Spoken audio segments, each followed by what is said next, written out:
What's up, guys? It's probably already been at least a week or two since I last vlogged. I don't know. I don't have any sense of time, but I do know that I did post my Brick Fair vlog compilation since I last vlogged, so that was something I did. But I know none of you watched that because that was like mainly for my friends. I was actually gonna put the just like vlog times in the description like I did last year, but then I realized, oh, it was easier last year because last year was only 30 minutes. This year's was 2.5 hours long of just footage of my friends and I at Brick Fair just doing random stuff. And so yeah, but a lot of stuff has happened these past couple of weeks on top of those Brick Fair videos that I managed to put together in a few days and finally get those out because it's already long past, but D23 happened since I last vlogged, and a lot of shit went down, and not like as in like actual like bad shit, but you know, like super awesome reveals and announcements and stuff like that. But before I continue, I've got this guy who you might have seen in the Brick Fair vlog compilation. That's Nick. Epic Nick 100, link to his channel will be down in the description below. But yeah, so at D23, we had a lot of things happen, but before I do discuss D23, I do want to mention that I am making the thing. You guys probably have already heard about this by now, and if not, you obviously don't follow my Twitter, Facebook, or Instagram because I have made a pretty substantial amount of progress on the thing, as you can probably already see. But the one thing that's preventing him from getting his own showcase right now is that he's not done. He's probably only halfway done, even though he looks finished. And that's simply because I have to outline every single rock on him to really give it you know, and all the detail, like give it a real emphasis and to really make that detail on all the rocks and all those shapes stand out. And that's time consuming, and that's something that's taking a long time for me to put, you know, actually do, because it's quite a few rocks that I sculpted onto the main body of the whole thing. But yeah, so I am making the thing from the Fantastic Four movie. I know a lot of you guys were disappointed with the movie, and to be honest, so was I. I was disappointed in the entire cast, not really the cast, more so the crew, the director, Simon Kinberg. You know, it's just, the fact that they didn't work together was really, that they just made the whole thing disappointing rather than making me, like, upset or, like, angry about the whole thing. But yeah, so making the thing, my first, like, full-on custom big fig, because, I mean, while, yeah, the Hulk was technically my first custom big fig, it was really just a big weather effect and recoloring of his pants. So the thing is really my full-on first custom big fig. So definitely a pretty time-consuming but unique experience for me so far. And yeah, so aside from that, I'm losing my breath here because I exclaimed too many words. The Force Awakens set pictures came out. All of them, actually. All 7 sets. We got full HD pictures of the sets. And I was gonna do an analysis video like the next day, but then I realized, oh, those are leaked. Those were not meant to be posted. And because it seems, honestly, I don't know the reasoning behind Disney making all of their, you know, all of the toy companies hold back on posting pictures of the products that they're going to be releasing in 2 weeks.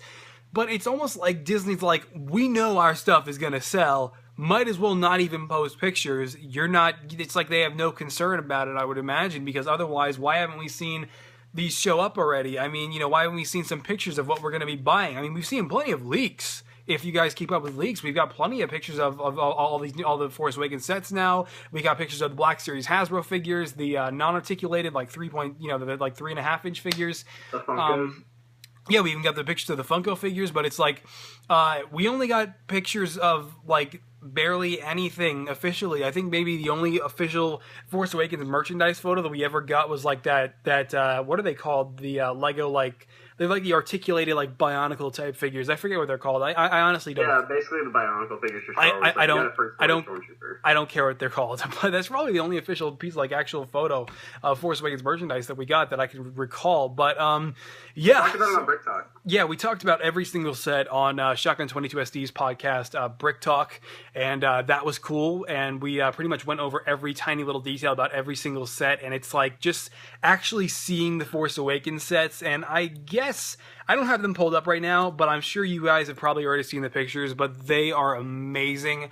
I think definitely the things that I'm most impressed with are how LEGO has nailed the likenesses for so many actors in those sets. And I mean, I already have the Rey figure, and I've already started on my own Rey custom, and I can tell you right now, just looking at this face, you can't see it obviously, but if you look at the pictures, you know, of the Force Awakens sets, and I'm sure you probably have seen them leaked on eBay, you can tell that LEGO really did nail the likeness for the Force Awakens cast, and I think it's amazing, except Han Solo, apparently, because he looks really, really weird. Everything else, though, Poe Dameron, Finn, all of them look amazing. There's a severe lack of Luke, Leia, 3PO, and R2 in these sets, but I'm sure they'll show up in the second wave that we'll get, like, next year.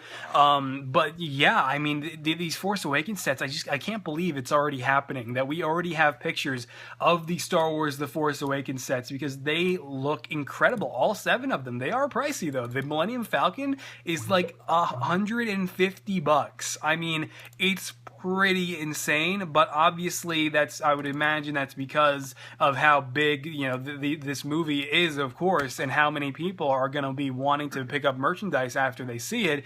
So I would assume, you know, something between Disney and LEGO, and basically Hasbro, obviously, too, factors into that. But yeah, so aside from that, actually, no, and they all come out by the end of next week. Yeah.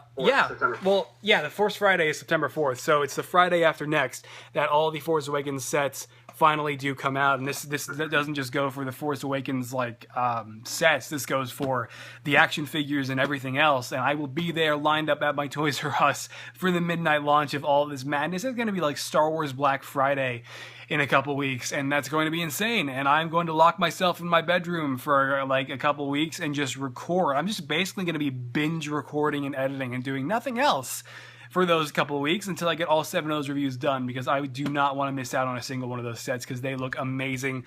And I mean, Poe Dameron's his X-Wing Starfighter, the Kylo Ren Command Shuttle, even though his helmet's kind of disappointing, the set itself looks amazing, the transport. I mean, you've got so much going on. Rey's speeder has such an amazing design. I mean, it's just like in the Falcon. I absolutely love the Finn figure, the new hairpiece that he has too. It all looks unbelievably awesome. And the TIE pilots, the new designs for all the vehicles and how closely each and every single one resembles the vehicles that we've already seen from the trailers. I mean, it's an exciting time to be alive, man, because these sets look amazing. Obviously, we weren't supposed to see them yet, and that's why you haven't seen an analysis on my channel yet either. So yeah, we got a couple weeks here, guys, before Force Friday, and the Star Wars The Force Awakens madness really begins and kicks into gear when I start making all 12 of the minifigures that I have planned for the big showcase video before the release date. And obviously, I'm also going to be working on Halo 5 Guardians minifigures. Now, one thing has come up in regards to that. I've been making plenty of progress on Master Chief. I mean, he is looking like amazing so far. Definitely going to be the best Master Chief I've ever made, hands down. But it's like painting that Brick Affliction set is really fun. It's just the only problem here is I'm no longer sure if that showcase video will or will not make the release date like I wanted it to. Because, I mean, it may end up being a little after, because I want to make sure that I have Chief and Agent Locke in that showcase, and if I can't get Locke in the initial showcase, then it's likely that I'll delay it, and maybe, I don't think I would showcase Master Chief by himself. I'd probably just hold on to him until I can get Locke and another character that I have planned for the showcase video done, because to be completely honest, you know, it's Chief and Locke's game for the most part. You can't have yin without yang, and obviously they're not yin and yang, but you get what I'm trying to say. You can't have one without the other for something like this, or at least that's the way I think. You know, that's the way I'm thinking about it. But I mean, I'm still, once you guys see how those figures are going to turn out and the collaborative effort that's going to go into those figures, you guys will be pretty blown away by the figures that I'll be making for Halo 5 Guardians. And I say collaborative because I am working together with a certain someone on making those happen, and he's also doing an amazing job on his part. So you'll see all that soon. But D23, I've totally veered off course when talking about that. I just totally forgot. But yeah, so I should mention the Civil War and X-Men Apocalypse have both finished filming. I think Apocalypse, they have a little bit more shooting to do apparently, but for the most part both are finished filming and now are in post-production, which is pretty exciting. I can't believe it. we're like going full force 2016 here, and they just announced the director for Star Wars Episode 9. It's going to be Colin Trevorrow, and that's awesome. I just went to go see Jurassic World for a second time last night with my dad, and I was surprised it was still in theaters. And I was gonna go see Age of Ultron again, but then I realized that it was like only playing in the most rundown theater ever here in Asheville, and like that's not a good idea. So I decided that we would just go see Jurassic World instead because that was still playing, and like watching that movie and then thinking, this guy is directing the final film in the new trilogy. Yes, let's do it. That's awesome, and I am so down for that. Hopefully that'll work out in those. That's really far off in the future, but it's still exciting news that came out of D23. He's an amazing director, in Jurassic World just basically speaks for itself. So, yeah. Rogue One cast photo. Yeah, we did get the photo. Didn't I mention that in the last vlog? Did I? No. We did get a full-on cast photo of Star Wars Rogue One, like the entire Star Wars Rogue One cast, and you see like Felicity Jones in front of all the rebels that were involved in the big heist that where they steal the Death Star plans. I'm really excited to see how that plays out, and I'm hoping I'm hoping Darth Vader will have a pretty substantial role in that movie. Maybe he's the one who like kills all those Bothans, or maybe he's the one who kills some of the cast that we see in that new photo that was released at D23, because that would be awesome, and that'd be great because Vader is at his prime at that time, and I think that he's at his prime at that point in time, and so I think that if you don't have Vader as this pretty substantial role in Star Wars Rogue One, I feel like it's a missed opportunity. So that'll be awesome. Can't wait for that. And as much as I hate to say it, that's also around the exact same time that the Rebels crew are at their prime, and also Ahsoka, if she makes it past Vader in Rebels Season 2 and makes it through that fight. So, I mean, maybe we could see some characters finally cross over from the animated series. That would, there's a lot of possibilities for Rogue One. And no, let's not have a live action. Let's not have a live action Ezra or Sabine. Let's have Kanan. Kanan, that wouldn't be terrible, but let's just keep Ezra and Sabine off screen, please. Off live action screens. Yeah, that's just me though. Anyway, so on top of the thing, I obviously making the Force Awakens figures and the Halo 5 Guardians figures. I will be making Flash Season 2 figures. I'm going to make the Arrow Season 4 suit. All this stuff that I probably updated you on already in the last vlog. But the Jokerland review went up. Finally finished that. Freaking turned out to be like a 36-minute review. Like my longest review of the year so far, I think. And yeah, that was, I mean, obviously with reason, because it's a pretty big set with a lot of different sections and a lot of new minifigures, and the Starfire and Beast Boy minifigures in that set are fantastic. But aside from all that, I will be reviewing the Desert Outpost, the Minecraft set. I think I don't have it near me, unless it's in this bag. I think it might be, yeah, it is. There it is. Desert Outpost, gonna build this thing soon, and that'll be my next review. And yeah, on the topic of Lego Minecraft though, the achievement hunters, they still have to be finished. They're sitting in my Brick Fair case. Still haven't unpacked them. I did unpack Gavin though. I wonder when the day will come that I will actually paint the back of that torso so I can finally showcase the figures, because good lord, you want to talk back burners. I think like the achievement hunter figures, they like went past the back burner. Like they got pushed to the back burner and then fell off of it. Like, it's just that bad. I mean, if you guys even remember, I started on those figures back in like freaking January or like March, somewhere in those 3 months. It's like really bad. So they'll get there eventually, but I did have a couple of you guys asking me about the Atom. And the Atom is still happening. It's just I decided that I'm going to save him for Legends of Tomorrow. That's another figure that went on the back burner and then fell off of it. I want to make that figure, I want to complete that figure, but I want to make sure that he's like relevant when I showcase him. And the best time for that, it's obviously around the time of Legends of Tomorrow, but then that presents the problem of, if I were to showcase him that far into the future, would I actually want, like, would I do it differently? But honestly, if I were to make the Atom right now, I would make him the same way that I started him, all those months ago. So, I mean, I feel like when 2016 rolls around and I do my Legends of Tomorrow figures, I probably will not have wanted to, I won't want to make him any other way. And so I think it'll be okay if I hold him back for, when I make the entire cast. So, yeah. Aside from that stuff, Star Wars Land was announced.